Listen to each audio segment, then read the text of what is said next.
A lot of sneakers released this week, so let's briefly go over some seller hold ratings for each of them. 5 being an average hold, equivalent to a return you could expect to see through an index fund on average, being around 10% annually. Anything above 10 is of course going to be above average. Let's go. First, on October 13th for $170, we saw the Travis Scott Jordan 1 Low Golf Olive release. Well, maybe half release. Considering the backdooring that occurred, I'll link a full video for that at the end of today's. Anyway, when considering the potential ROI for a sneaker, of course, one of the most important factors is the sneaker's current value. If a sneaker is already very high in value, then it's going to require more of an increase to see a good ROI. Consequently, this puts very valuable sneakers like Travis Scott's in a bad position right off the bat. In fact, the hype is usually so high at first that they even often actually will lose value during their first year. Of course, if these were to follow the same pattern, that would be a 0 out of 10 hold, as you would be losing money. This is the first ever Travis Scott golf sneaker though, so despite the pattern we've been seeing and their high value, I'd still rate these a 3 out of 10 hold. So potential for a small return with some risk of a loss, still overall still a below average hold because of how high the current value is.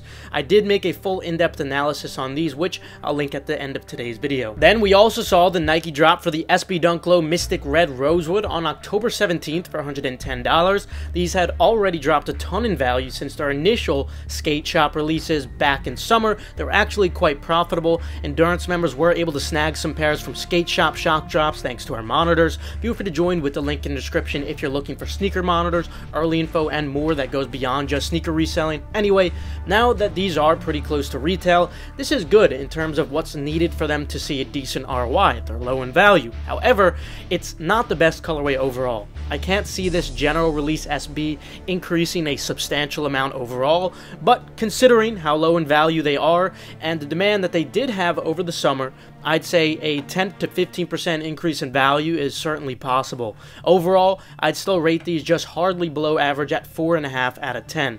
Next up, we have the Air Max Plus Pata Barcelona, which dropped on October 17th for $210. First of all, they are still sitting on the Pata site, unfortunately. Granted, it's more expensive than Nike there with all the costs, but that's still a terrible sign nonetheless. In general, Pata Air Max have not appreciated in any significant manner, and I wouldn't expect the Air Max Plus, a model with less demand, to be any different. I can see these actually continuing to decrease in value slightly, so I'd rate them a 1 out of 10 hold. Then on October 18th for $270, we saw the New Balance 991 V2 MIUK Stone Island Black release on New Balance. If you guys are looking for a good New Balance bot, I'd highly suggest checking out Gargantua AIO with the link in the description. Even the recent New Balance WIP release was easy for anyone who was running for them. You just needed to generate cookies, which is super simple. Also, not to mention, you get a completely free 25-day trial of Gargantua AIO if you're an endurance member. Again, you could join with the link below. But anyway, despite the high retail these still have had sufficient demand to maintain profitability. The current value is very high, so you guys know it'll take a lot to see notable ROI. On the prior Stone Island New Balance, we actually did see some appreciation already actually, and I could see that being the case for this high demand model as well. With the value this high already though, I'd only rate them slightly above average at 5.5 out of 10, which isn't bad at all. Next, we have the New Balance 990 V6 WIP Sculpture Center release on the 18th for $220. Compared to their prior collaboration, demand on this pair is actually quite impressive to the surprise of many.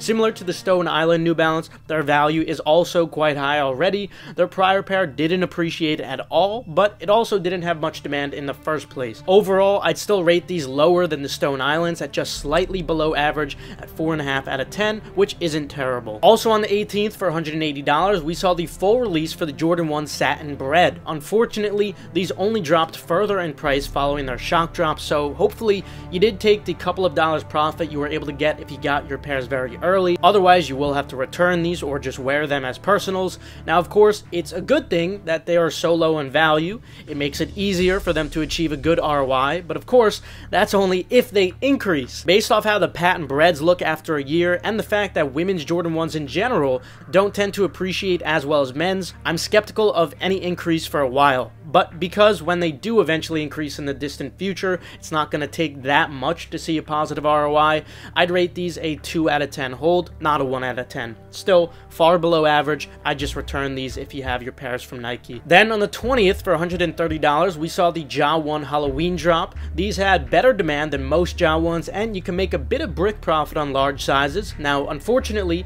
we don't usually see Ja's increase in value, but we did one time, and that was on the Ja 1 EYBL.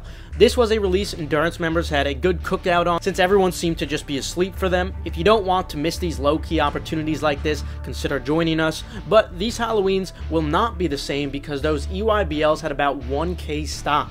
These, on the other hand, had 14K, a huge difference of 13,000. So overall, I'd rate these below average at 3 out of 10 like most Jaws. They're not a 1 out of 10 because they actually do seem to have much better demand than the others we've seen recently, and the value is very low on them still. Next up, we have the CPFM Air Flea 2 in 2 colorways, which dropped on the 20th via a Nike shock drop, and also a few days ago via the raffle. Yes, this was the sneaker I was talking about in my last video, and as you can see, they did do a shock drop. I try to give you guys hints like this for free to keep you guys prepared, but for precise early information well ahead of time, so you're always prepared with all your devices and bots and never have to stress about shock drops. Endurance always has your back. I also always try to tweet out for these types of things, so make sure you're following. Anyway, CPFMs do have a history of appreciating pretty well, some more than others of course. Since these just dropped, you should expect prices to continue dropping before you get your pairs, but by the time they do drop and you have your pairs,